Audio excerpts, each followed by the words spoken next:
Halo, Assalamualaikum warahmatullahi wabarakatuh. Perkenalkan, nama saya Febi Alianufiana dengan NIM 210304034. Di sini saya akan menjelaskan mengenai topik pilihan pada UAS yang telah berlalu. Lalu saya mengambil topik tentang penggunaan teknologi AI pada bidang kesehatan. Saya mengambil salah satu jurnal yang berjudul Peran Artificial Intelligence dalam Pelayanan Kesehatan. Yang selanjutnya langsung ke pembahasan.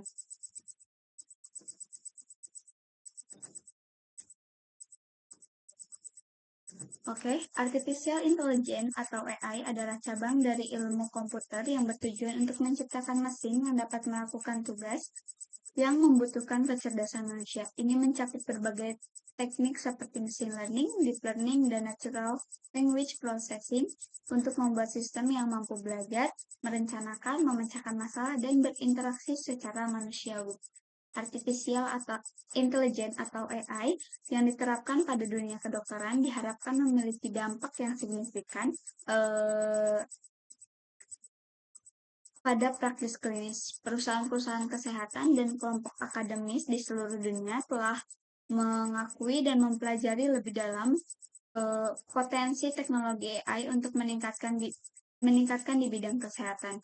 Dan banyak tim peneliti sekarang berlomba untuk menghasilkan sistem AI agar semakin bertambah atau bahkan untuk menggantikan posisi dokter.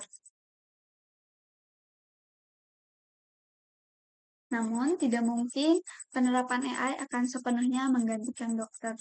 Tapi, sangat memungkinkan bahwa penerapan AI akan memperoleh banyak peran dan menghasilkan tugas baru dalam perawatan medis agar siap untuk peran dan tugas baru.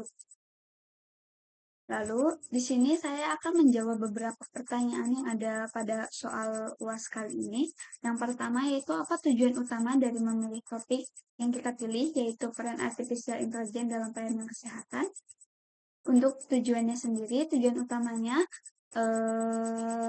memilih topik peran artificial intelligence dalam pelayanan kesehatan adalah untuk mengeksplorasi dan memahami bagaimana teknologi kecerdasan buatan dapat diterapkan untuk meningkatkan efisiensi, akurasi, dan aksesibilitas dalam bidang kesehatan. Dengan meningkatkan teknologi, penting untuk mengetahui potensi AI tidak hanya sebagai alat bantu, tetapi juga sebagai inovasi yang bisa mengubah praktik medis dan perawatan pasien secara signifikan. Lalu, yang kedua yaitu uraikan judul peran yang judul yang Anda pilih yaitu peran artificial intelligence dalam pelayanan kesehatan. Baik, judul proposal yang diambil yaitu peran artificial intelligence dalam pelayanan kesehatan, a systematic review. Proposal ini bertujuan untuk melakukan tinjauan sistematis terhadap literatur yang dapat mengenai penerapan AI dalam pelayanan kesehatan, mencakup potensi, manfaat, dan tantangan yang dihadapi pada saat ini. Lalu yang ketiga yaitu jelaskan secara rinci metodologi penelitian.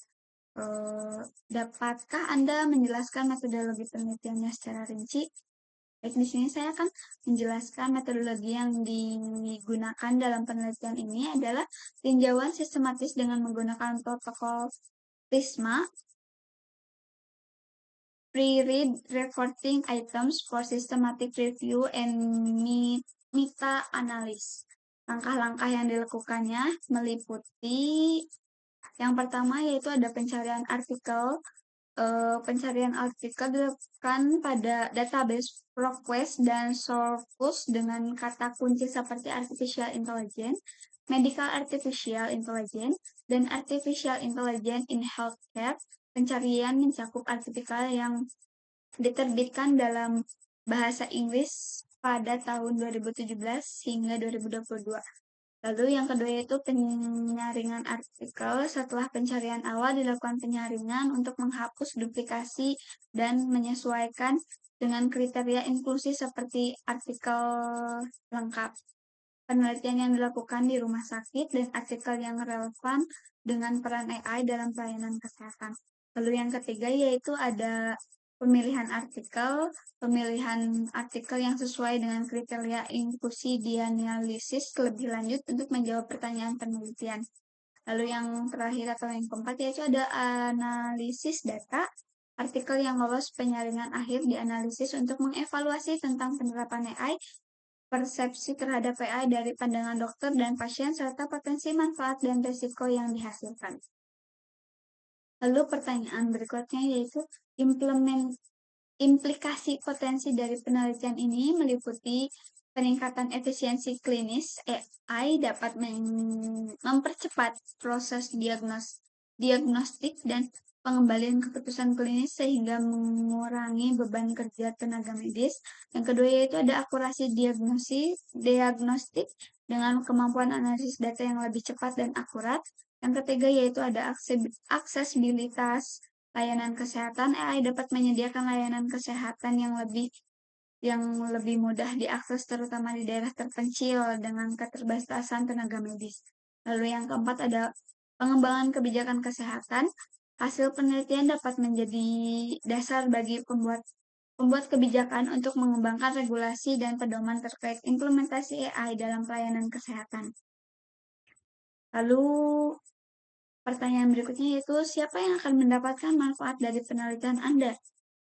Penelitian ini akan memberikan manfaat bagi berbagai pihak, termasuk yang pertama yaitu ada tenaga medis, yaitu dapat mengurangi beban kerja dan meningkatkan akurasi serta efisiensi dalam pengambilan keputusan medis. Yang kedua yaitu ada pasien, mendapatkan diagnosis yang lebih cepat dan akurat, serta layanan kesehatan yang lebih terjangkau dan mudah diakses. Lalu yang ketiga yaitu ada pembuatan kebijakan, dapat menggunakan hasil penelitian untuk membuat regulasi yang mendukung implementasi AI dalam sistem kesehatan secara aman dan efektif. Lalu yang terakhir yang bisa diberikan manfaatnya yaitu peneliti dan akademis, menyediakan dasar implementasi penelitian lebih lanjut terkait aplikasi AI dalam bidang kesehatan. Baik, mungkin itu saja yang dapat saya sampaikan pada kesempatan kali ini. Saya ucapkan terima kasih dan saya akhiri. Wassalamualaikum warahmatullahi wabarakatuh.